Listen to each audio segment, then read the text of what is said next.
y vamos a comenzar justamente con el primer tema, ¿no? Que era, pues, les comentaba la vez pasada, una especie de repaso para de lo que vieron, ¿no? En las sociologías. Veo que ya algunos han contestado, entonces si quisieran ir compartiendo, ¿recuerdan que vieron en sociología? ¿Les gustó esa materia? ¿No les gustó esa materia? ¿Fue de las difíciles, de las fáciles? ¿Se acordaron algo al revisar el foro? Yo quiero opinar. Vas, échale. Está muy chida sociología, o sea, la materia. Creo que sí es de las más complicadas, justamente porque pues es en las que más tienes que hacer citas y todo eso, ¿no? O sea, como más, como dice usted, más, tiene un mayor rigor académico. Y siempre se me ha hecho así como bien interesante, creo que es algo que apoya muy bien a la pedagogía. Yo aporté con un concepto que se llama capital cultural de Bourdieu. Antes de leerlo a Bourdieu en la materia, ya como que había escuchado de él y pues se me hace interesante eso de capital cultural porque es como si las personas nos pudiéramos enriquecer de conocimientos, de saberes y todo eso, ¿no? Entonces, pues a tener como mayor capital cultural es eso, ¿no? Personas que acceso a la educación, actividades culturales, no sé. Y pues aporté con eso y pues no sé, se me hace muy chida esa sociología. Gracias, Javier. Sí, Bourdieu va a ser un filósofo, últimamente se ha retomado mucho, fue sociólogo, está ahí en la línea, ¿no? De repente es complicado, que es parte de lo que quiero hablar hoy, pues, poner estos límites, dónde deja de ser sociología, dónde empieza a ser pedagogía, cuándo es filosofía, economía, política, historia, etcétera, ¿no? Sobre todo en humanidades y en ciencias sociales, de repente es más claro con física, ¿no? O con química. Y aún así, pues hay cosas que se mezclan todo el tiempo porque no hay esta división tan tajante en la vida. Eso es algo que nos inventamos, además los occidentales, para comprender el mundo, ¿no? Pero justo esos límites y esos complementos que nos puede dar los marcos que hacemos, nos van a ayudar muchísimo. Y Bourdieu va a abordar estos temas justamente sobre el capital, ¿no? Él va a decir que hay diferentes tipos de capital.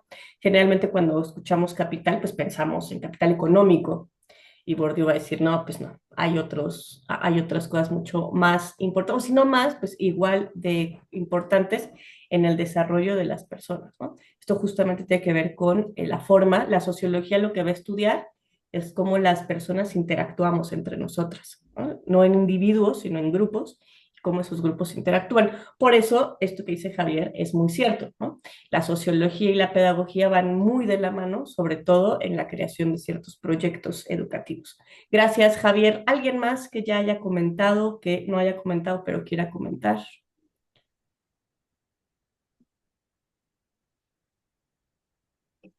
José, tienes cara de querer participar.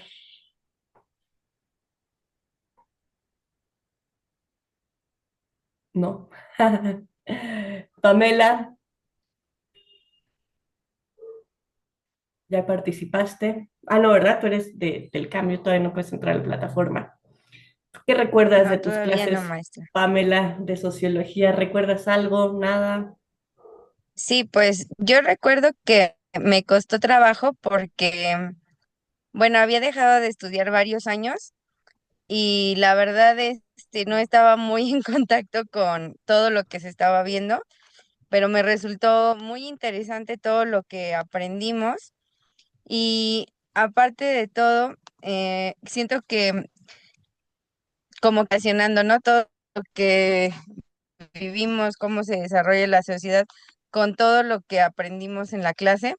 Y lo que sí me acuerdo es que me costó un poco la redacción, porque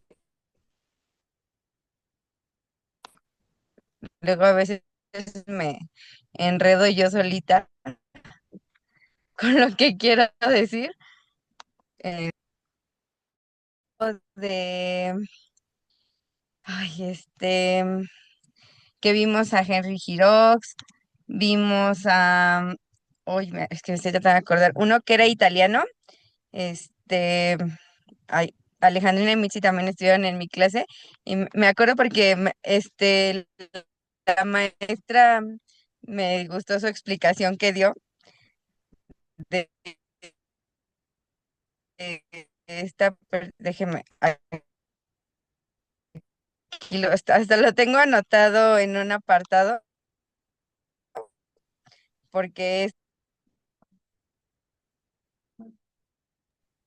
Creo que perdimos por un momento a Pamela, pero bueno, esperemos que regrese ahora.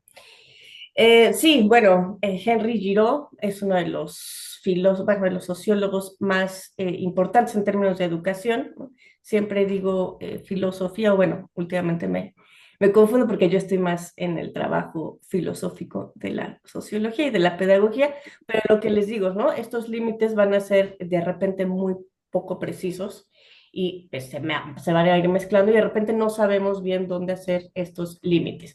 Y esto de la redacción, la escritura, etcétera, sí, en sociología es muy importante, en todas las humanidades, ¿no? En todas, absolutamente todas las humanidades va a ser muy importante la lectoescritura, es nuestra herramienta de trabajo, trabajamos con ideas y la forma en la que lo transmitimos es a partir del lenguaje, ¿no? Entonces, pues sí, la escritura va a ser muy importante, por eso me refiero a lo del rigor. No se confíen que porque no hay fecha de entrega, pues lo pueden entregar todo al final mal hecho, porque lo mal hecho, pues vaya, se nota, ¿no? Se nota cuando se le dedicó, no necesariamente mucho tiempo, pero sí pensamiento, ¿no? Sí que se le puso ahí ideas, reflexión, etcétera, por la profundidad. Entonces eso les pido, ¿no? Que sean profundos en sus ideas. Pam, te fuiste un momentito, pero bueno, es bueno que ya estás acá de vuelta.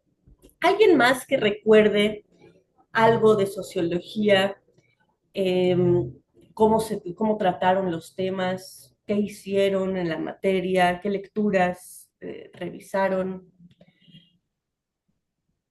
Mitzi, hola, buenas noches.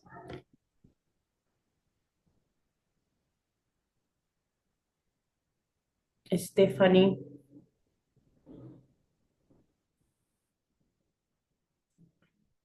Teresa, ¿cómo estás? Échale. Buenas noches, asesora, compañeros. Este, pues así específicamente todos los nombres no recuerdo. Considero que fue una materia muy compleja, pero nos ayudó a comprender cómo en la sociología o en la sociedad, ¿no? En relación a la educación, cómo son vinculados, ¿no? O sea, se, se puede decir, ¿no? Y la importancia de todo lo que sucede en la sociedad, cómo impacta en la educación, ¿no? Hasta cierto punto, cómo se manipula por medio de la sociedad la educación. Fueron temas muy amplios, muy interesantes, pero pues ahora sí que a raíz de todo lo que leemos, hacía así como que con memoria fotográfica, no, pero sí nos ayuda a comprender ese enlace que hay entre la pedagogía, la educación y la sociedad, ¿no? Esa sería mi aportación, maestra. Gracias, Tere. Sí, y eso es lo que vamos a intentar hacer este semestre. La sesión de introducción les comentaba que son dos laboratorios. Este no es tan laboratorio, ¿no? Es la parte teórica de la sociopedagogía y el desarrollo comunitario. El próximo semestre sí es un laboratorio en forma, sí van a realizar un proyecto de intervención. Y la idea es que en este semestre recuperemos y complementemos esas ideas que ustedes empezaron a ver y abarcar en sociologías, en las sociologías. ¿Por qué? Pues una, porque sí, es complejo entender cómo se relacionan y dos, cómo ya estando en otros escenarios que no necesariamente son el áulico o el escolar, la educación está presente también, ¿no? Más adelante ustedes van a verlo de forma mucho más precisa, pero la educación se va a dividir en tres áreas, o mínimo tenemos tres áreas, ¿no? Que es la formal, la no formal y la informal. La mayor parte del trabajo del desarrollo comunitario se desarrolla en el ámbito informal y no formal. ¿Qué quiere decir esto? ¿No? ¿Alguien aquí sabe ya lo que es estos tres? ¿Ya lo revisaron? Me parece que lo ven más adelante, pero a lo mejor ya lo vieron. ¿Saben lo que es esto de lo formal, lo informal y lo no formal? ¿Cuáles son las diferencias? ¿No? Ok. Lo formal, así como su nombre lo dice, tiene forma, ¿no? Entonces es educación que tiene forma, que tiene un programa, que tiene un objetivo claro y específico. ¿Cuál es la educación formal? La que se da en instituciones, instituciones reconocidas por los gobiernos, por la comunidad, por la sociedad. Entonces, cuando nosotros vamos a la escuela primaria, estamos yendo a la escuela formal, pero también la universidad es formal, también un posgrado es formal. ¿Por qué? Porque nos dan un papel, una institución, ¿no? Que nos reconoce como tiene forma lo que hicimos. Luego está la no formal. La no formal no tiene forma en el sentido estricto, sí tiene forma en el sentido que tiene una intención. Por ejemplo, si nosotros nos inscribimos a clases de natación, pues la persona que nos va a enseñar a nadar tiene una idea, ¿no? Pues bueno, que primero la persona aprenda a flotar, y luego que sepa respirar bajo el agua, y luego que sepa hacer las brazadas. No sé, yo no, no soy nadadora profesional, pero bueno, algo así ha de tener una persona que enseña a nadar, ¿no? Una persona que enseña a cocinar. Nos metemos a un curso. Y aquí en la cocina, por ejemplo, está lo no formal, nos metemos a un curso de cocina. A mí me gusta mucho cocinar, pero en mi casa nadie sabe, entonces yo me inscribo a un curso de cocina. O me gusta la comida japonesa y no conozco a nadie que me pueda enseñar, entonces voy y tomo un curso. Ese curso va a tener un inicio y un fin, pero no importa si yo lo tomo o no lo tomo en el sentido formal, ¿no? En el sentido de reconocimientos. Si yo me dedico, por ejemplo, a la educación, yo soy pedagoga, puedo tomar cursos no formales complementarios, ¿no? Puedo tomar cursos extras de tecnología, cursos de control de grupo, cursos de hacer material didáctico con, no sé, pero eso no va a ser en mi formación profesional formal, ¿no? Dada por una institución. Son cosas extras que yo hago. No pasa nada en el sentido de que no me van a quitar mi título si no tomé clases de natación, no va a pasar nada. Pero si tomo clases de natación, pues voy a tener más herramientas que las personas, ¿no? Que otras personas. Eso es lo no formal. Y está la informal. La informal es todo lo que aprendemos, ahí se informa, es decir, lo aprendemos de manera inconsciente. Nosotros aprendimos a hablar de manera informal, a menos que hayamos sido víctimas de un experimento malvado en el que hayan tenido esa intención y nos hayan puesto y tal, todos aprendimos a hablar de manera informal. Nuestra mamá, abuelas, tías, papás, hermanos nos repetían palabras, ¿no? Vaso, vaso, mamá, patio, y pues ahí íbamos diciendo palabras y de repente captábamos lo que significaba una y la decíamos, ¿no? Y todo el mundo hacía una fiesta enorme, ah, ya. Aprendimos a caminar de manera informal, aprendimos muchas veces a cocinar de manera informal. En mi familia todas las mujeres son cocinadoras, todas cocinan, a todas les encanta. A mí no me gusta cocinar, pero por nada. Aún así, sé muchas cosas de cocina. ¿Por qué? Porque, pues, ¿no? Y me ayudas, y pon, y que vas a visitar a la abuela, y te preparo no sé qué, pero ayúdame a prepararlo. ¿Cómo no vas a cocinar? ¿No? Y sabía ahí algo que nadie tenía formalmente el plan de, bueno, Fernanda va a cocinar primero huevos y luego va a aprender a hacer sopa y luego va a hacer arroz. No, no, vas aprendiendo lo que se está cocinando en ese momento, quieras o no quieras. Y aquí viene lo importante. Nosotros aprendemos muchísimas cosas de manera informal, porque no ni siquiera nos damos cuenta de eso. No solo aprendemos a hablar, aprendemos a hablar de cierta manera, repetimos ciertas palabras, ¿no? Si en nuestra casa las groserías son algo cotidiano, las vamos a decir y no ni vamos a sentir feo ni vamos a reparar en ello. Si en nuestra casa no dicen absolutamente ninguna grosería, vamos a aprender a hablar sin groserías. O en doble sentido, o sobre política, o lo que pensamos de religión, lo que pensamos de cómo debe ser el mundo. Todo eso nos fue dado de manera inconsciente, ¿no? La mayoría de las veces habrá cosas que nuestros papás, mamás o los que nos educaron sí querían conscientemente que aprenda algo. Nos inscribieron al catecismo. Catecismo es no formal, ¿no? A pesar de que no hay una pues, currícula en términos gubernamentales, no hay una institución en México formal que diga los niños tienen que tener el catecismo a tal edad. En nuestras casas, o en la mayoría de las casas, se mandan los niños el catecismo. ¿Por qué? Porque son cosas que los papás quieren que los niños sepan, pero a lo mejor ellos no saben que la iglesia se encarga de eso, y entonces la iglesia va a tener su curso, ¿no? En la escuela el inglés que les dan no es muy bueno, quiero que aprendan inglés aparte, bueno, los mandamos inglés aparte. A mi hijo le gusta mucho jugar tenis y quiero que juegue, pues que juegue tenis y lo llevamos o al fútbol o al del deporte que sea, ¿no? Entonces, pensando en esas tres formas de educación, pues todos nosotros tenemos constantemente ese tipo de formación. La formación que más es la que más reconocemos es la escolarizada, ¿no? La formal. Incluso decimos, es que no tiene educación, no tiene educación formal, no está escolarizado, pero educación todos tenemos. Todos los que vivimos en una sociedad tenemos una educación. Y aquí es donde ¿no? les comentaba que es muy difícil dividir la educación de la sociedad. Si ustedes le preguntan a un sociólogo, yo soy socióloga de formación, ¿no? Si os preguntan qué es lo más importante de la humanidad, pues vamos a decir lo social, claro.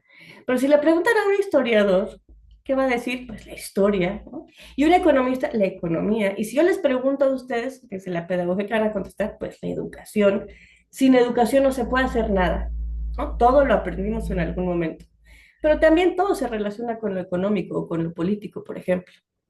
Y lo político no en el sentido partidista, ¿no? En el sentido de comunidad, de cómo nos organizamos como comunidades. Y todo va a estar atravesado por eso.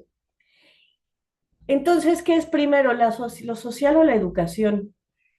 ¿O qué es primero, la política o lo social? ¿O qué es primero, la economía? ¿O qué es primero? No, es que no hay una primero o una después, y en realidad todas están al mismo tiempo sucediendo. En Occidente, a partir de la edad moderna, dividimos las cosas para estudiarlas mejor, ¿no? Y por eso tenemos las áreas de las ciencias de los varios humanos tan divididos. Por eso hoy en día a nosotros en pedagogía difícilmente nos enseñan o hablamos de cosas que tengan que ver con la ingeniería civil, por ejemplo, con la arquitectura. Pero no es que no estén relacionadas, ¿no? Es muy importante el espacio donde aprendemos, por ejemplo, el diseño de una escuela o el diseño de una ciudad. Eso va a impactar muchísimo en cómo, por ejemplo, nos transportamos. Y eso va a generar una diferencia en esto justamente que decía Javier del capital cultural, que nos va a hablar Bourdieu de todas las formas de capital, pues va a importar mucho si un niño, una niña, nace en un contexto de mucha violencia, así nace en un contexto de muchos privilegios.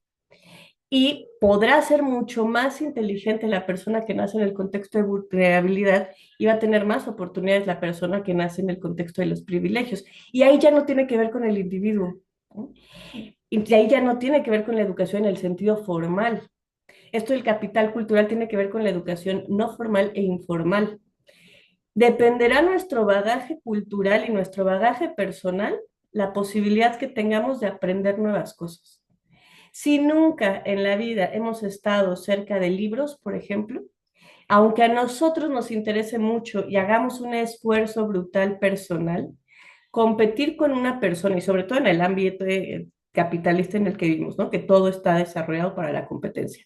Si nosotros en ese ambiente queremos competir con una persona que desde pequeñito, aunque no le guste mucho, ha estado en contacto con libros, va a tener mejor comprensión lectora que nosotros de adultos que tuvimos déficits en la infancia.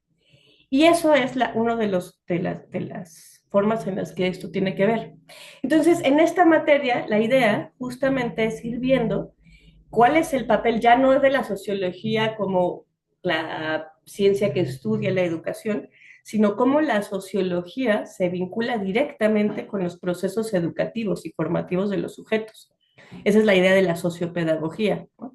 Ya no ver la sociología lejana, que de repente pues queda muy extraño, ¿no? Y yo, ¿para qué quiero saber lo que dijo este señor? Y a mí, ¿para qué me interesa esto? Pues sí puede ser muy interesante, pero ¿qué tiene que ver con la pedagogía?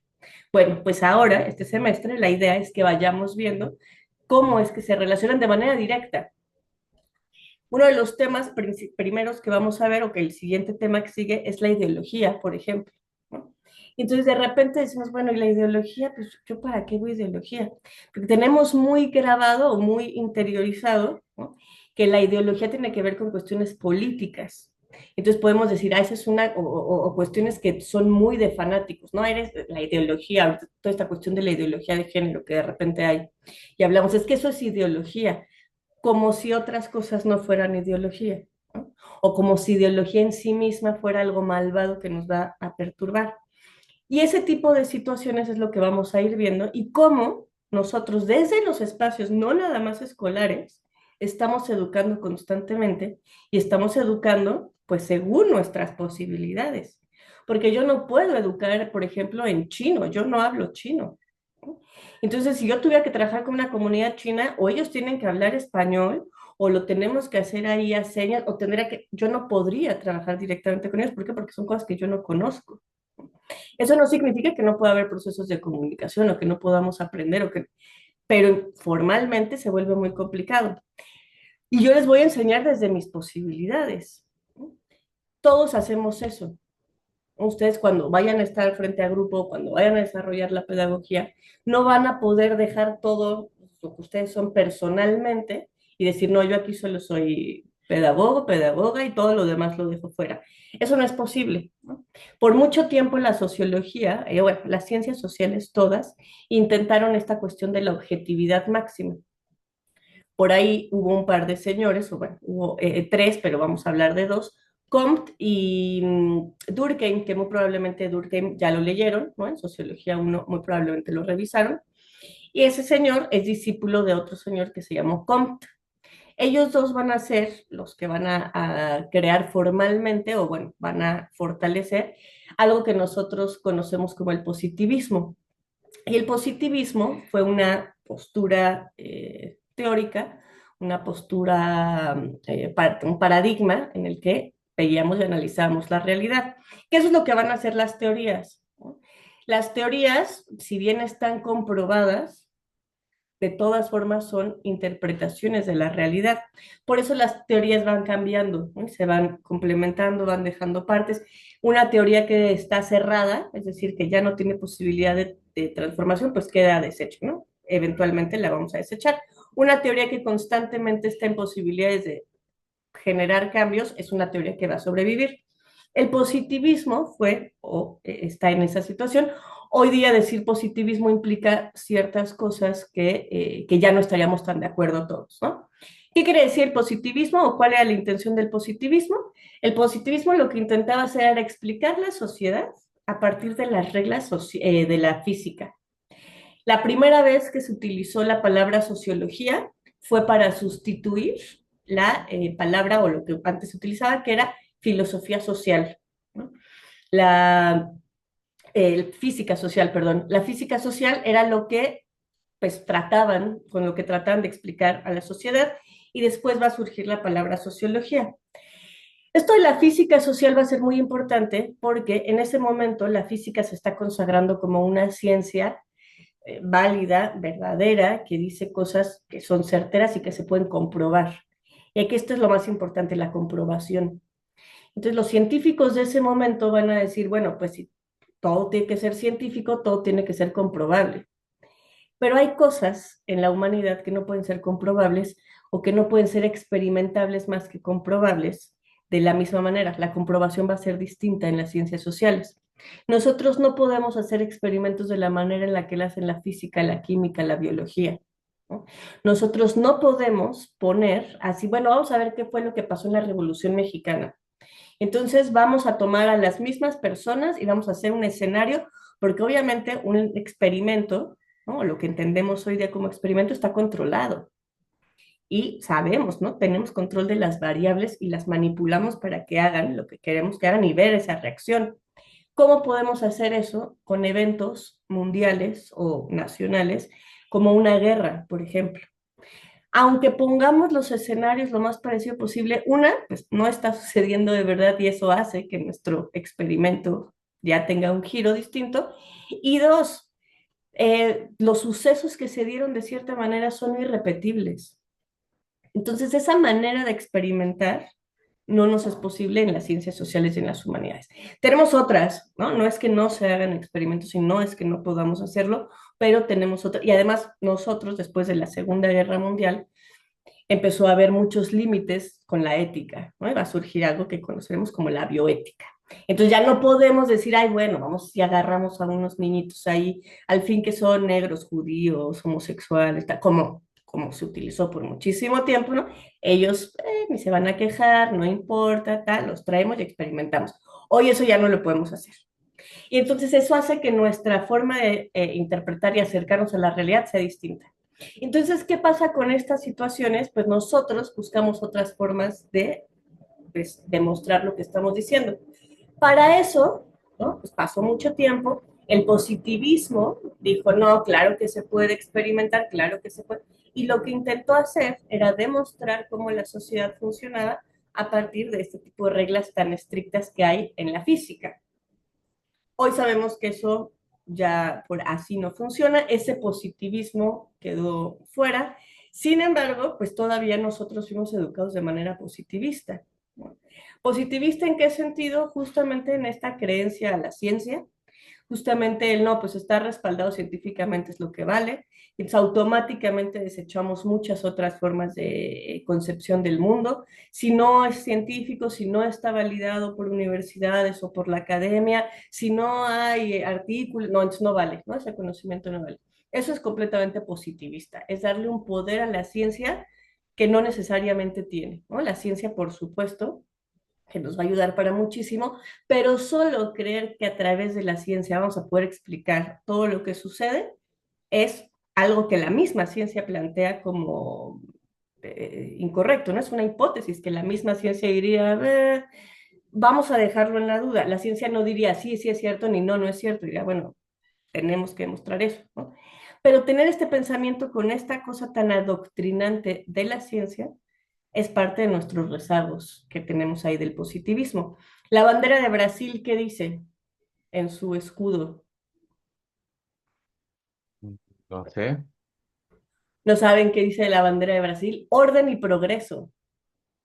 Y ese es el lema máximo del positivismo. Con orden y progreso vamos a resolver las cosas. Esa mirada del progreso, esa mirada de lo evolutivo, es positivista. ¿Por qué? Porque viene de una idea en la que vamos a llegar a algún lugar y ese lugar es mejor, tiene que ser mejor. Entonces la ciencia nos está llevando a el mejor camino. Y eso tampoco necesariamente es verdadero, porque la ciencia no es una cosa neutral que esté flotando ahí. Nosotros como humanos hacemos la ciencia y nuestros sesgos ideológicos hacen la ciencia, ¿no? Por eso, durante el nazismo, por ejemplo, médicos nazis decían que los judíos tenían cierta inferioridad y tenían anotaciones, ¿no? Tenían estudios y biológicamente hacían y aseguraban, quien tenga el cerebro de tal tamaño, quien tenga la nariz más grande de no sé qué, quien tenga los ojos de tal forma, eso sucedía, ¿no? Los comunistas, por ejemplo, en la URSS, decían que todas las personas que no creyeran en el comunismo estaban locas y se les encerraba en un hospital psiquiátrico porque solo los locos pueden decir que el comunismo está mal. Médicamente no podemos decir eso. Ideológicamente sí, políticamente sí podemos decir todo, pero médicamente, biológicamente, no se sostiene eso, ¿no? Y así todos los grupos de poder lo han dicho. Los blancos decían que los negros que se querían liberar estaban enfermos y tenían la enfermedad de querer irse, que no entendían que por ser negros tenían que ser esclavos, ¿no? Pero a las mujeres nos hicieron lo mismo, o nos hacen lo mismo, o nos hacían lo mismo, ¿no? Está loca, esta mujer no sabe, está loca, está histérica, ya, pues, ¿no? Y eso está científicamente hecho. Entonces aquí ojo con este tipo de pensamientos. Creer en la ciencia ciegamente es lo más anticientífico que se puede hacer, pero así nos educan. Vaya, esto es algo importante. ¿Por qué? Porque esas cosas las vamos repitiendo en esta educación, porque además son cosas que nadie nos dice, ¿no? Esto es parte de la informalidad de la escuela. En la escuela nos dicen cosas y nos van diciendo, ¿no? Y nos van dando contenido, pero cuando nos enseñan clase de biología no nos dicen que la biología es única y lo que dice en ese momento es verdad, no, nos dice la biología es una ciencia y nos cuentan su historia. En vez de darnos educación científica, lo que nos dan es educación de historia de las ciencias, no nos enseñan a pensar científicamente. Todo eso tiene que ver justamente con ideologías políticas. Y esas ideologías políticas, ¿no? Que ahora lo veíamos mucho en el cambio, por ejemplo, de la nueva escuela mexicana y de no, y que están a favor y quienes están en contra y tal, eso es una cuestión ideológica política. Pero eso determina la educación, en este caso, pues de las infancias, ¿no? Vamos a estar a favor y decir, no, qué bueno que se hizo la escuela, la nueva escuela mexicana, hacía falta, tal, y podemos estar en contra y decir, es que es un pésimo programa, así no funciona la escuela. Y ahí faltan otras cosas que sí la ciencia nos tendría que ayudar a resolver si está bien o está mal el programa, ¿Cómo? Pues haciendo ciertas mediciones, ¿no? ¿Cuál es el problema que tenemos? ¿Lo resolvió o no lo resolvió? Y ahí nuestras ideologías tendrían que, bueno, pues en teoría, transformarse y adaptarse a la realidad de los datos.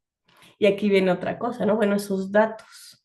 ¿Cómo obtenemos los datos? ¿Qué nos dicen los datos? Ustedes llevan o llevaron estadísticas, ¿no? Me parece que ya llevaron para este momento estadísticas. Y si algo nos enseñan en las estadísticas, es que las estadísticas no dicen nada, son una herramienta. Nosotros hacemos que las estadísticas digan cosas. ¿Cómo hacemos las preguntas? ¿No? Que vamos a los encuestados que vamos a aplicar. ¿Qué preguntas hacemos? Porque los números no van a mentir, los números no dicen mentiras. Si nosotros hacemos bien nuestros números, las estadísticas van a salir bien. Pero con qué nutrimos esas estadísticas es la otra historia, ¿no? A quienes preguntamos en qué momento, cómo se revisó el instrumento, cómo se aplicó, todo eso va a influir muchísimo. Y eso es ideológico. Ahora, de eso a pensar que la ideología es una cosa terrible que nos tiene condenados, que es lo que vamos a ir revisando, bueno, pues ahí hay otro sesgo importante, ¿no? Que nosotros cotidianamente vamos por sesgos, porque así es la forma en la que aprendemos. Tampoco es que esto esté bien o esté mal, sino hay que ser críticos ante cómo hemos obtenido los conocimientos que tenemos hasta este momento. Por ahí hay una palabra que no sé si hayan escuchado, que es la alienación. ¿Alguien ha escuchado? Estás alienado. Pues sí, que estés como formado de cierta forma, como acoplado a algo, no sé, algo así. Bien, ¿sí? ¿Alguien más ha escuchado esa palabra? ¿Tiene alguna un sentido, una connotación?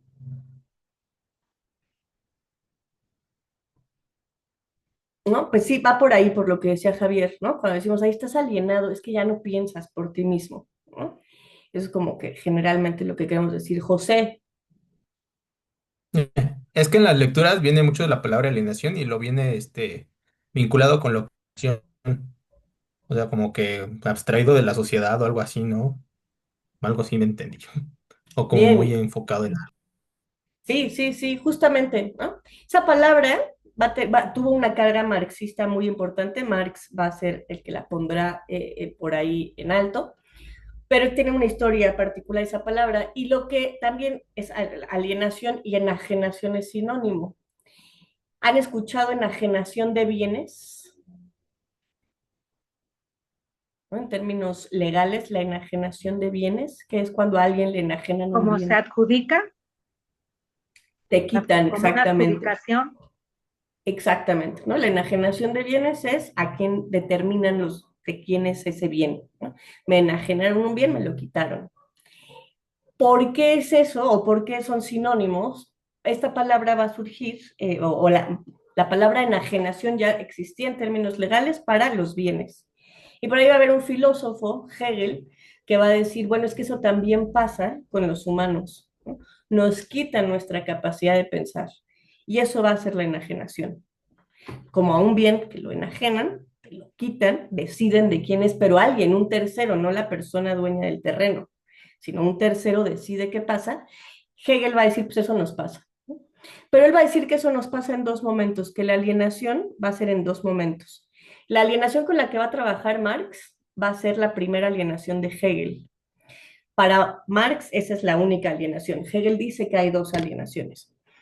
¿Por qué asumimos la palabra alienación de esta manera negativa? Por Marx y la forma en la que Marx lo interpretó y todos los marxistas. Marx se equivocaba, pues no, solo hizo una interpretación de lo que decía Hegel, ¿no? Pero Hegel estaba hablando de otra cosa, de otro proceso. Y Hegel lo que decía es que cuando nacemos nos alienamos todos, todos tenemos que alienarnos. ¿Por qué? Porque aprendemos a hablar como nos enseñaron, aprendemos a comer lo que nos enseñaron, a vestirnos como nos enseñaron y lo tenemos que creer. Todos aquí nosotros creemos que el día de nuestro cumpleaños es el día que nos lo festejan en nuestra casa, ¿no?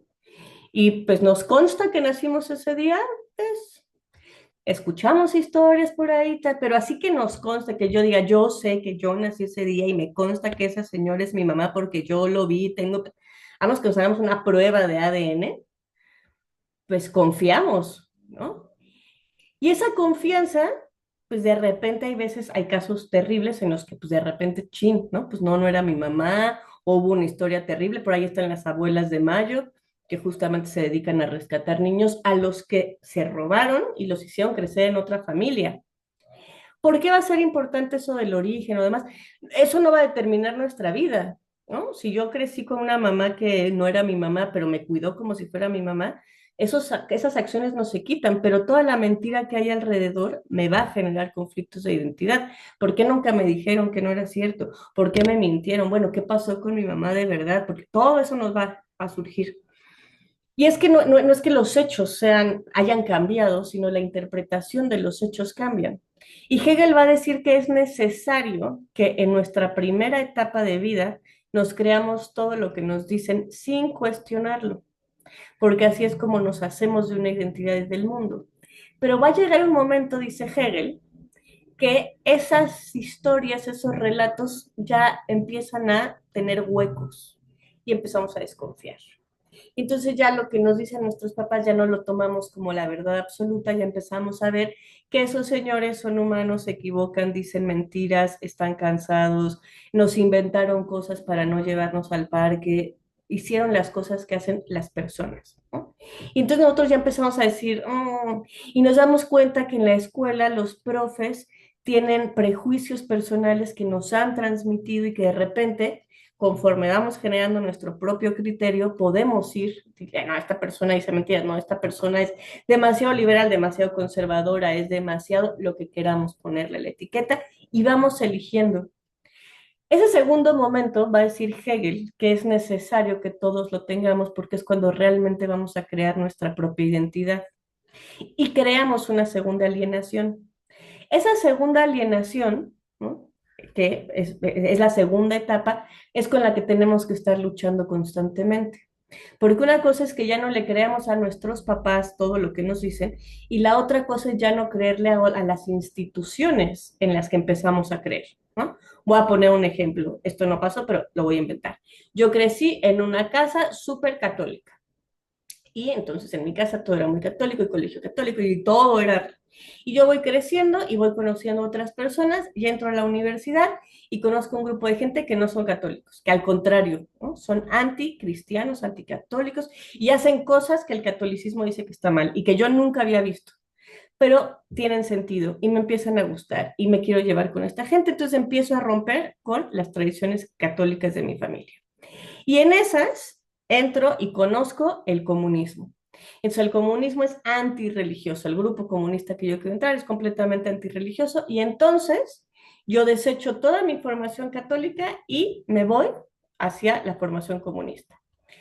Para Hegel es igual de alienante que yo cambie una forma completamente de lo que yo veía y que idolatraba, que veía como algo que no se puede criticar, a otra forma, aunque sea lo contrario, si me voy a relacionar de la misma manera.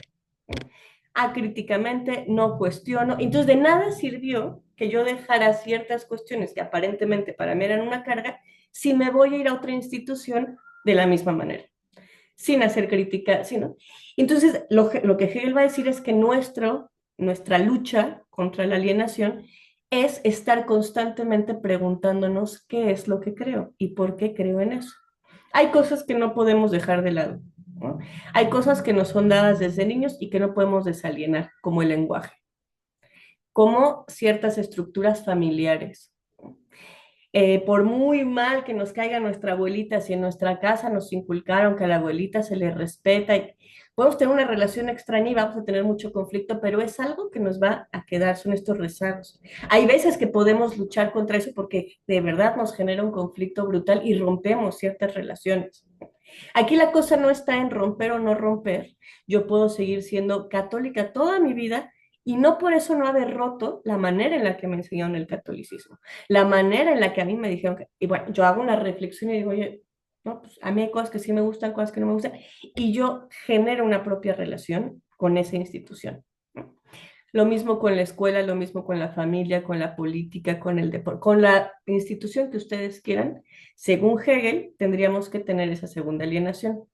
¿Por qué Marx se va a quedar con la primera? Marx va a decir que nos quedamos alienados de la primera manera porque ya no tenemos la capacidad de generar ese criterio y entrar a esta segunda alienación. Hegel dice que es de manera natural, ¿no? Hegel dice que esto es algo que pasa, queramos o no queramos, porque llega un momento en el que justamente nuestra capacidad crítica va a estar ahí presente, ¿no? Por eso esta diferencia entre ambos pensadores, pero ambos utilizan la misma palabra, la misma idea, ¿no? De que alguien ajeno a nosotros nos quita esta posibilidad. La idea, ¿no?, de esto es comprender cómo lo social va a tener ese papel tan importante en nosotros. Perdón, y cómo hay cosas que aunque queramos criticar severamente, nos es muy difícil, ¿no? Es que ¿por qué me llevo tan mal con mi familia y me caen tan mal, pero no los puedo dejar, o con mi pareja, o con ciertos grupos de amigos? Bueno, pues hay otras cosas que Hegel nos diría, bueno, hay que revisar de qué manera nos estamos relacionando con ellos, porque nos están quitando algo que pues sería por lo que lucharíamos por ser libres, autónomos, etcétera. Claro que todas estas palabras también van a tener una connotación temporal, ¿no? Es muy diferente hablar de autonomía hoy, hablar de independencia hoy, que hay una crisis económica, que la situación, ¿no?, nos pone esa palabra en un sentido neoliberal, capitalista, a hablar de eso hace 50 años, ¿no? Cuando estaban todos los movimientos, por ejemplo, de los 60, 70 y demás, era muy distinto hablar de autonomía de lo que podemos hablar de autonomía hoy. La palabra en sí misma es, pues, es la misma, ¿no? Pero por ahí hay otro señor que se llama Nietzsche y que él nos va a decir que hay una forma de investigar, esto se llama la genealogía, ¿no? Y la genealogía, hacer investigación genealógica, tiene que ver justamente con cómo estas palabras que utilizamos van teniendo un significado distinto para cada sociedad. No, hablar del amor libre no tiene nada que ver con lo que proponían los hippies en los 60, con lo que hoy buscan los movimientos LGBT. Y son lo mismo, ¿eh? Vienen de la misma. O sea, de ahí son derivados de lo mismo y no están hablando de lo mismo. ¿Es mejor un movimiento que el otro? ¿Los principios de los muchachos hippies de los 60 son mejores que los de ahora? Pues no, responden a otras cuestiones, ¿no? Entonces, algo importante de esta genealogía o de estas formas es que no podemos tomar las mismas palabras como si las palabras y las sociedades no cambiaran, como si el concepto de las palabras no se fuera modificando, ¿no? Hoy hablar de inclusión tiene una connotación muy distinta, pero regreso a lo mismo, no es que sea mejor o peor, sino hay que entender en el momento en el que estamos hablando. Y la educación no escapa a eso, ¿no? Por eso la educación va a ser uno de los puntos políticos más importantes en cualquier país, porque lo que le digamos a los chamacos en los salones va a ser fundamental para el tipo de ciudadanos que vamos a tener. Cómo eduquemos a esos chamaquitos va a haber repercusiones directas en el tipo de políticas y decisiones que se tomen. Y ahí viene un proyecto político, ¿no?, que no nada más es partidista, ojo, sino que tiene que ver con los principios de un país, que tiene que ver con las comunidades. No es lo mismo educar en México mismo, ¿no?, en el norte del país que en el sur. No es lo mismo en zonas rurales que en zonas urbanas. No es lo mismo en zonas urbanas vulnerables que en zonas urbanas privilegiadas. Y a pesar de eso, todos los niños tienen y siguen un mismo programa que a lo macro, ¿no?, lo que está intentando es generar la ciudadanía mexicana con sus matices y diferencias. Cada programa va a tener o va a intentar atender esto de ciertas maneras, ¿no?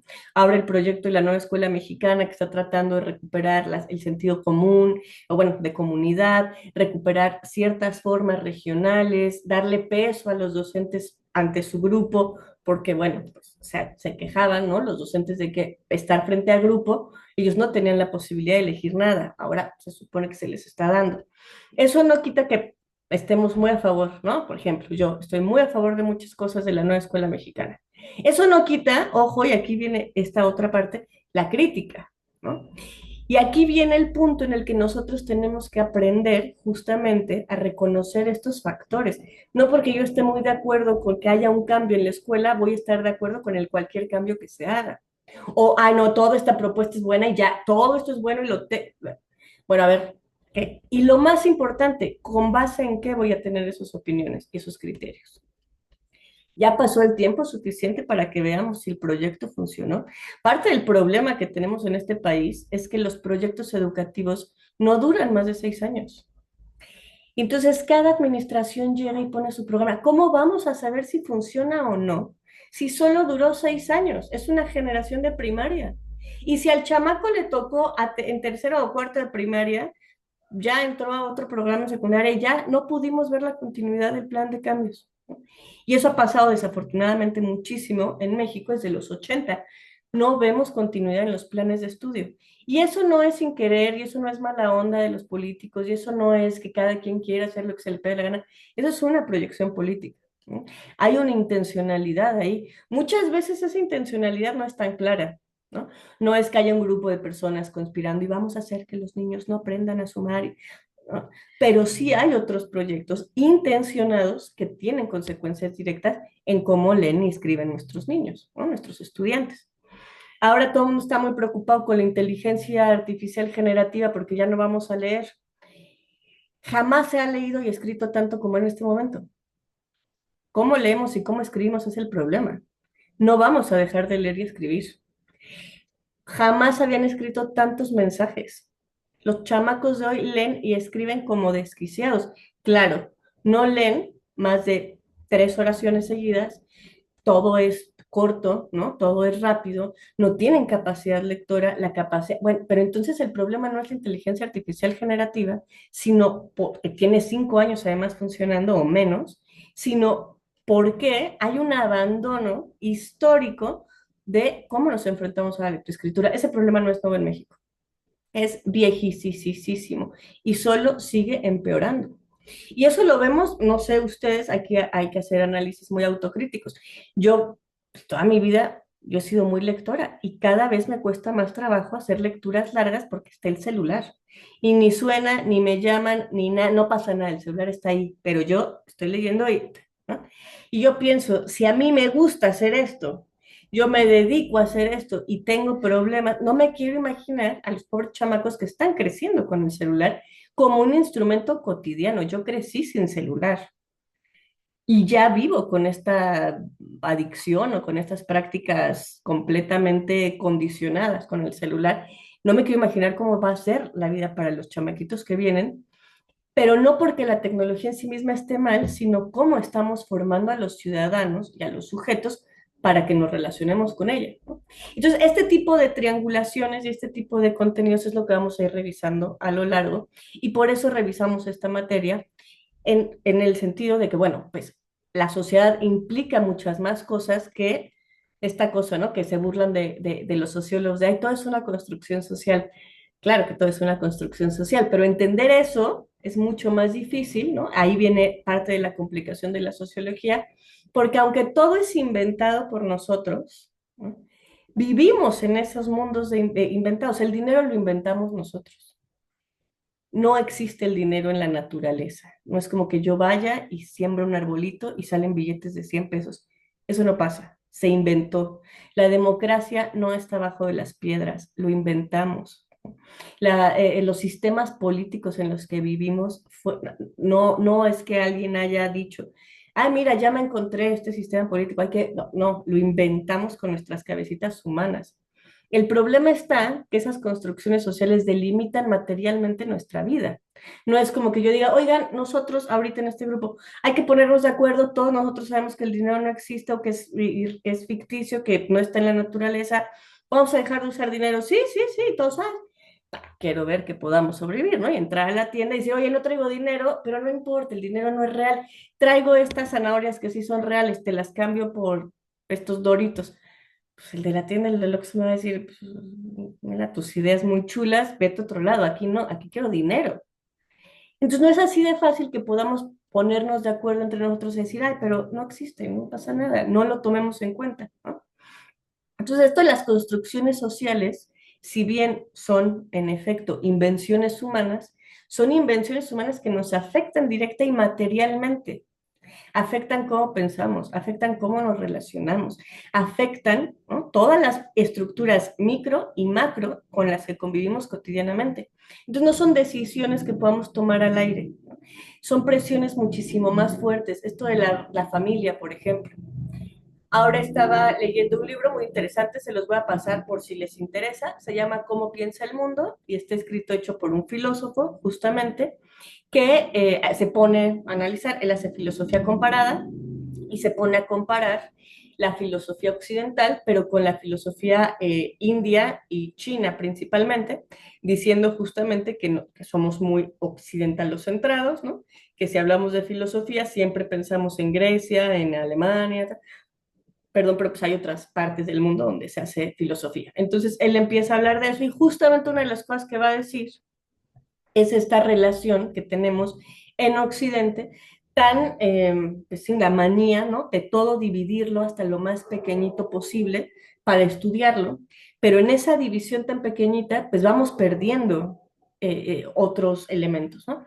Hay un ejemplo por ahí, por ejemplo, una flor, que dice que cuando nosotros como occidentales queremos estudiar una flor, arrancamos la flor, le quitamos todos los pétalos, ¿no? Quitamos pedacitos, lo ponemos en máquinas y analizamos. Ah, pues la flor tiene estos compuestos químicos, tiene estas interacciones físicas en la biología, su ciclo de vida, pero no vemos la flor como un todo. Nos van a decir que, por ejemplo, la filosofía asiática lo que trata de hacer es ver la flor en donde está la flor.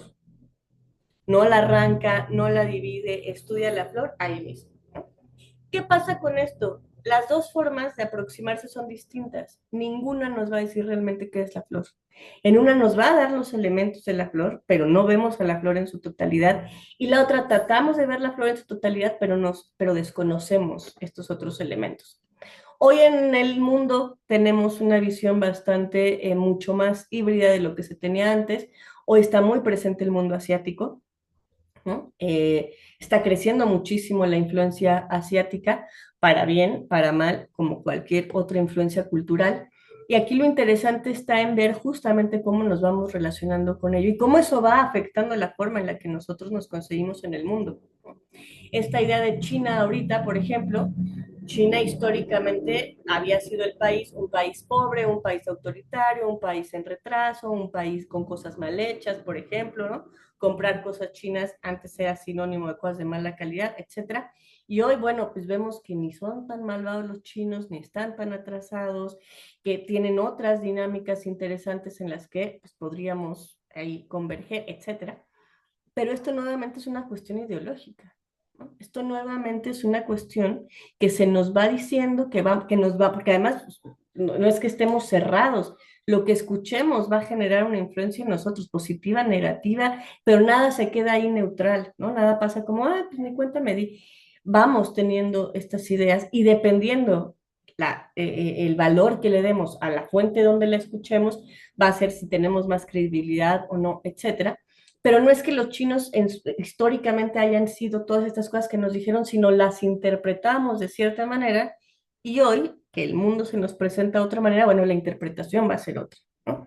Nosotros como mexicanos salíamos del país y, ah, México, México, todo era bonito. Ahorita, pues es una situación distinta, ¿por qué? Pues porque el narco, ¿no? Se ha hecho de una fama importante, además un chorro de programas sobre el narco, un chorro de música que van poniendo, ¿cierto? Y no es que nosotros seamos eso, pero tampoco es que sea mentira, ¿no? Tampoco podemos decir, no, no es cierto, eso no pasa en México.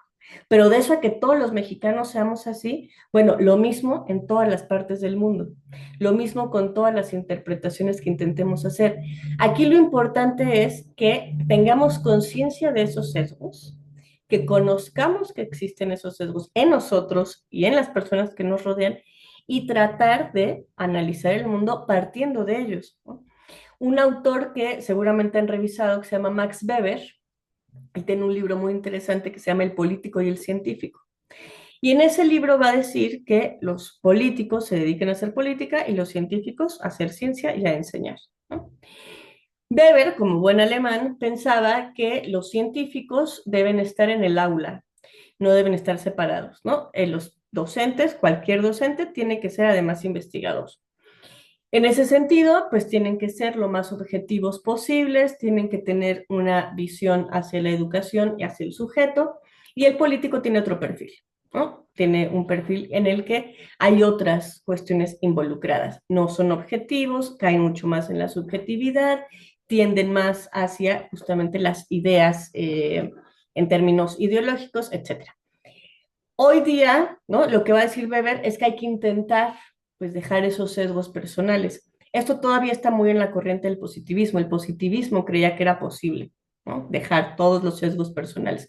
Hoy cuando hacemos ciencia, al menos ciencias sociales, porque incluso en la física se considera lo mismo, hoy sabemos que no podemos dejar de lado nuestra formación, nuestro pasado, las ideas con las que crecimos, las ideas con las que nos peleamos. Por eso, ¿no? Ahora que está esta cuestión del feminismo tan fuerte, de repente empieza a haber mujeres que dicen, ¿y dónde están los estudios científicos pensados para y por mujeres?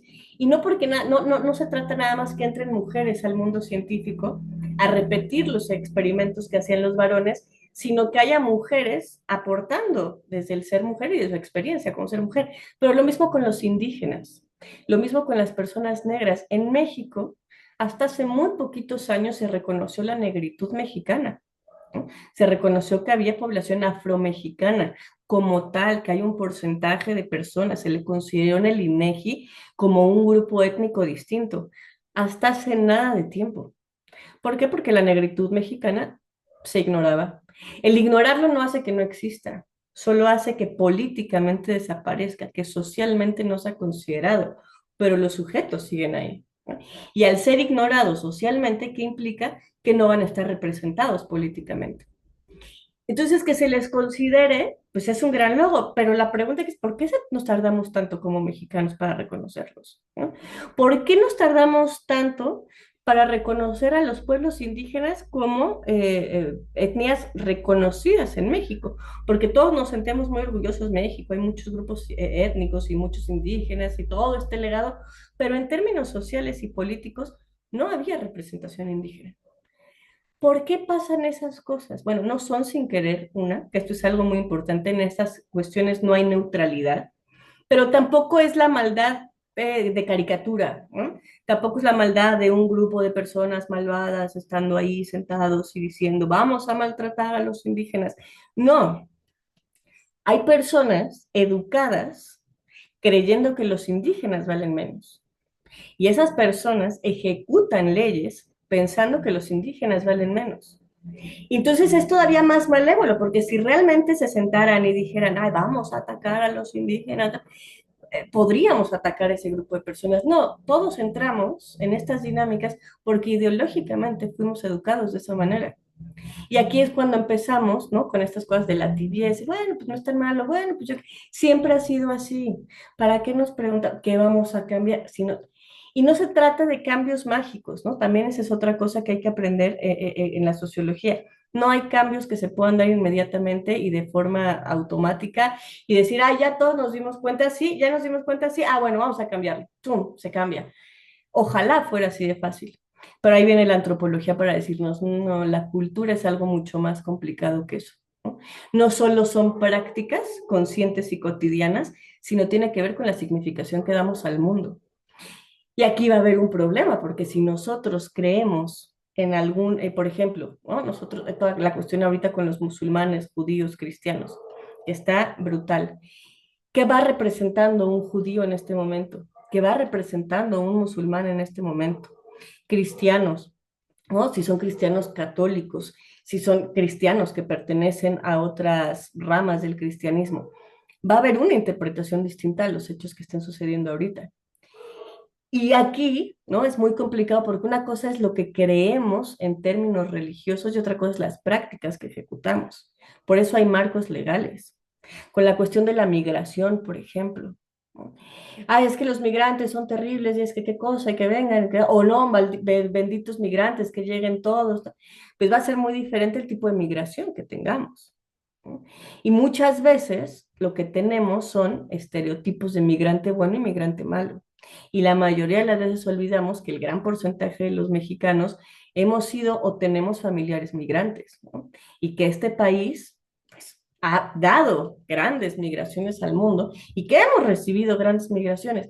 Pero hoy el contexto de migrante tiene otra palabra. Esa palabra políticamente ha tenido una connotación muy distinta.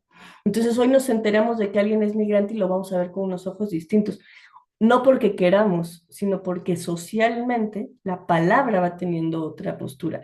Entonces nos podemos posicionar conscientemente o podemos, ¿no? Que todas estas influencias nos vayan generando ciertas ideas que nunca enfrentamos, que nunca confrontamos y que solo repetimos.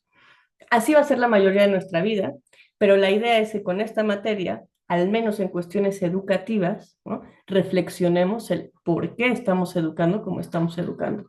¿Qué consecuencias tienen las formas en las que educamos, los principios con los que educamos y lo más importante, para qué estamos educando? De lo que hagamos nosotros, ¿no? En este sentido, como desde la pedagogía, pues vamos a impactar directamente en la vida de muchísimas personas, ya sea en el aula, ya sea en los programas que diseñemos, ¿no? En los contenidos. Nosotros estamos, desde la pedagogía, estamos diseñando qué tipos de personas vamos a crear. Y esto no es un accidente, ustedes se están formando para eso. Y por eso ustedes aprenden sobre el proceso de desarrollo, sobre la forma de aprendizaje, sobre las etapas, ¿no? Las edades, cómo aprenden los niños, cómo aprenden los adultos, qué pasa en la vejez. Todo eso ustedes lo van a ir revisando. Cómo generar buenos planes, cómo generar programas, qué tipo de actividades realizar, en qué momento. Todo eso es para formar personas y esas personas que tengan ciertas actitudes. Nosotros contribuimos a eso. Entonces tenemos que tener muchísima conciencia, uno, del impacto que tenemos con eso, y dos, de nuestras propias complicaciones, ¿no? De nuestros propios sesgos ideológicos, de nuestras propias creencias, y cómo eso va afectando el momento en el que nosotros nos enfrentemos al grupo. No porque podamos quitarlo, sino porque tenemos que hacer conciencia de ello. Si yo soy consciente de mis propios, obviamente no puedo ser consciente de todos, ¿no? Porque soy consciente de varios de mis sesgos educativos, bueno, puedo poner eso y puedo jugar eso para hacer una cosa distinta en el aula, y es muy diferente a asumir que yo tengo la razón absoluta y que la manera en la que yo veo el mundo es la buena y es la correcta, ¿no? Eso también ha cambiado mucho y sobre todo desde las tecnologías, desde la web 2.0, en el que la interacción va a ser distinta, va a cambiar mucho nuestra relación como docentes en el aula, ¿no?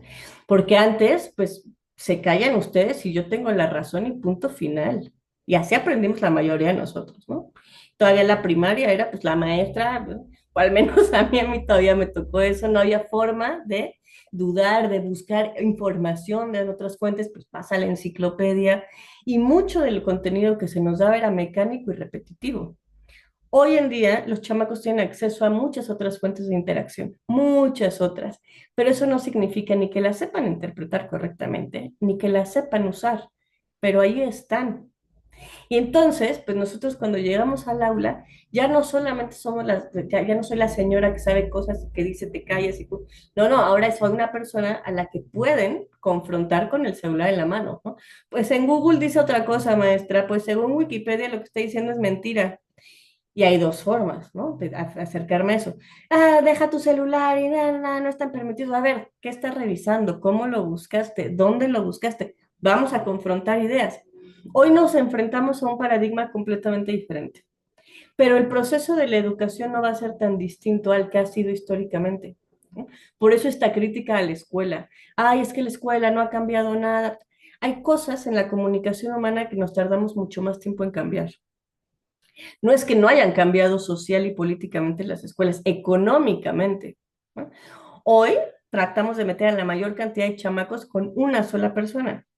En una universidad que yo conozco, privada, no he trabajado ahí, pero tengo varios colegas que trabajan ahí, cambiaron de grupos de 30 personas a grupos de 100 personas, con una sola profesora frente a grupo.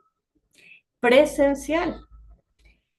Yo te pregunto, ¿cómo puedes educar? Porque no es dar una conferencia, ¿eh? No es dar una plática, es dar clase a 100 personas presencialmente. ¿Cuál es el fin? Eso es económico. Eso es tener más chamacos y menos profesores. Y eso va a afectar la forma en la que nosotros nos relacionamos con la escuela. Y eso nos lo va a enseñar o nos lo va a posibilitar a ver este tipo de cosas la sociopedagogía, ¿no? No están separadas una de la otra, pero sí podemos medio poner límites para estudiarlas y ver las influencias que tiene un área para con otra. No sé si con esto queda un poco más claro por qué vamos a ver esta materia, qué es esto de la sociopedagogía, cómo se relaciona lo económico, bueno, sí, lo económico, lo social, lo político, principalmente son las áreas que vamos a ver, que son las unidades que están diseñadas con lo educativo, ¿no? Todo esto para que el próximo semestre ustedes puedan enfrentarse a una comunidad reconociendo justamente sus propios sesgos, ¿no? Para que a partir de eso puedan aplicar las herramientas pedagógicas de la manera más ética y de la manera en la que busquemos, pues, el beneficio para la mayor cantidad de personas posibles, ¿no? Entonces, bueno, esa es la idea, ¿no? Espero que esto les haya aclarado un poco a qué va la materia, por qué vamos a revisar los temas que vamos a revisar y desde dónde los vamos a revisar. Entonces, la idea es que en todas las actividades que ustedes vayan realizando, en las pelis que vamos a ver, estemos pensando conscientemente esto, ¿no? Cómo uno afecta al otro y sobre todo pensando en la creación de sujetos. Nosotros educamos para formar personas, que eso no se nos olvide. ¿Qué personas estamos formando? ¿Qué tipo de personas estamos formando? Cuando yo daba clases en bachillerato, yo les decía a mis estudiantes, a mí me interesa que ustedes tengan principios éticos, no solo por ustedes como personas, sino porque ustedes como personas van a votar y van a decidir cosas y cuando yo esté viejita, quiero saber que hay personas por ahí con la mínima decencia. Bueno, yo me tengo que encargar como docente frente a estudiantes de bachillerato que ellos desarrollen esa mínima decencia.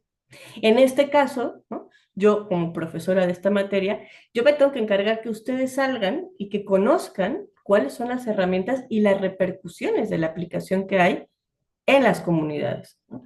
Entonces es lo que vamos a intentar hacer a lo largo de este semestre.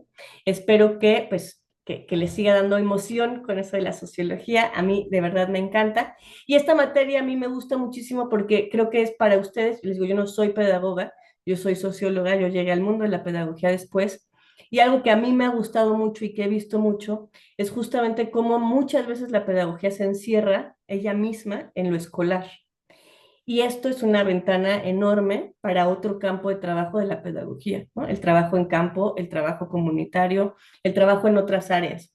Entonces ahí me gusta mucho pues ir explorando con ustedes justamente pues estas otras posibilidades que ustedes tienen desde la pedagogía como personas, como profesionales y el impacto que pueden generar directamente en su comunidad, ¿no? Y esto de la comunidad, pues bueno, no es algo ni lejano, no es algo que solo tiene ciertas características, la comunidad pues está ahí presente, nosotros somos presentes, estamos presentes, somos parte de muchas comunidades, de algunas comunidades, y eso, pues tenerlo consciente nos permite relacionarnos de manera distinta, ¿no? Con las comunidades con las que vamos a trabajar. Entonces, bueno, por hoy va a ser lo que vamos a revisar. Esta clase va a quedar en YouTube por si la quisieran revisar.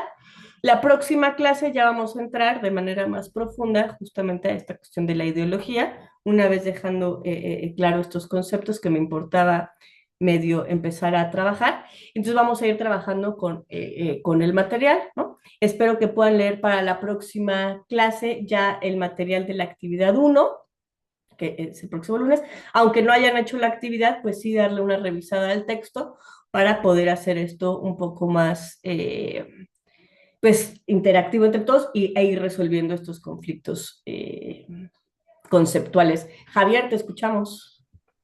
Hola, solo quería decir que en la primera actividad que es como el foro y el repaso, como que nos dejamos guiar por lo que dice la plataforma. O sea, yo fui el primero en aportar y fue lo de capital cultural. Pero como la plataforma tiene otra pregunta, pegué esa pregunta, entonces todos hacia abajo pues, están poniendo lo que no deberíamos de poner, que no es un repaso. Para que nos acordemos siempre que las instrucciones son las de Classroom, si no va a ser un caos esto. Gracias, Javier. Eso es muy importante. Sí, qué bueno que lo mencionaste. Recordemos todos que vamos a trabajar con las instrucciones de Classroom. Se los voy a tratar de poner en cada instrucción o abrir ahorita algo me invento para justamente recordar eso. Gracias, Javier. Em, Les había comentado, ¿no? Que al principio iba a ser un poco accidentado porque es un programa nuevo. Entonces, ahora que Javier hace esa aclaración, voy a poner mucho más atención en eso. Espero que con las demás actividades haya menos caos, ¿no? Acuérdense que lo que está en Moodle, en la plataforma del Swayet, no existe, solo es para entregar actividades, ¿no? Entonces no hagan caso a lo que dice Moodle, hagan caso a lo que dice Classroom. Si les es más sencillo solo entregar en Classroom, entreguen solo en Classroom. Si todavía no pueden tener acceso a la plataforma y yo ya ahí me hago bolas, ¿no? Esto para las primeras actividades, para ir viendo qué queda mejor. Pero recuerden, porfa, que las instrucciones son las de Classroom. Porque esto que dice Javier, pues sí, de repente va a ser un diálogo esquizofrénico, ¿no? Unos van a contestar una cosa y luego otros otra y tal. Y entonces la idea es que todos vayamos como grupo en lo mismo. Entonces, muchas gracias, Javier, por ese comentario. Voy a poner atención en eso. Todos, por favor, recordemos que las instrucciones están en Classroom, ¿no? Vean el video, los que no pudieron entrar, vean el video de introducción, ahí les explico cómo funciona la plataforma. Además, ahorita reviso, ¿no? Esto y les haré los comentarios ahí pertinentes, pero para las siguientes actividades, lo que está en Classroom. Sí, porque yo no puedo editar lo que está en la plataforma de Moodle del Swayet, me encantaría, pero no tenemos esos permisos los profes. Entonces, bueno, pues va a ser ahí medio complicadillo. ¿Alguna otra cosa que quisieran comentar? Pueden ir subiendo a la plataforma. Alejandrina preguntaba por acá. Sí, sí pueden entregar en Classroom. La idea era que entregaran en Moodle, en la del Swayet, para que esté la calificación automática y ustedes sepan qué calificación tienen y demás. Pero les digo, si se les está complicando, Classroom tiene la opción de calificar. Entonces, mientras entregan las actividades, yo ya después en el vaciado me hago bolas. Yo preferiría que todos entregaran de una misma manera para pues, tener orden y sobre todo para los chats, ¿no? Los foros, perdón. Pero los que no han podido entrar a la plataforma, si quieren ir avanzando, pueden hacerlo en Classroom y después hacemos lo de la plataforma en Moodle. ¿Sí? Entonces, recordemos Moodle para entregas, Classroom para instrucciones. Ya les doy de todas formas nuevamente, por ahí les mandé la tabla de entregas, ¿no? Que esta tabla pues tiene las equivalencias de en cuál pueden entregar o cuál corresponde a cuál. Si no les queda claro, por favor, mándenme un mensajito y me dicen, maestra, no quedó claro y les hago un video específicamente sobre esto para que no haya problemas. Se los comparto por aquí también para quienes no lo tengan. Um,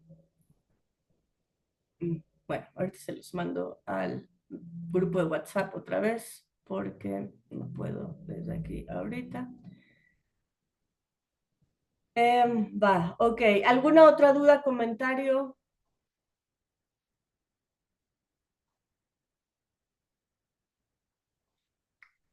Pues si no hay, nos vemos el próximo lunes. Quedó de hacer un grupo que no he hecho, un foro para decidir el día.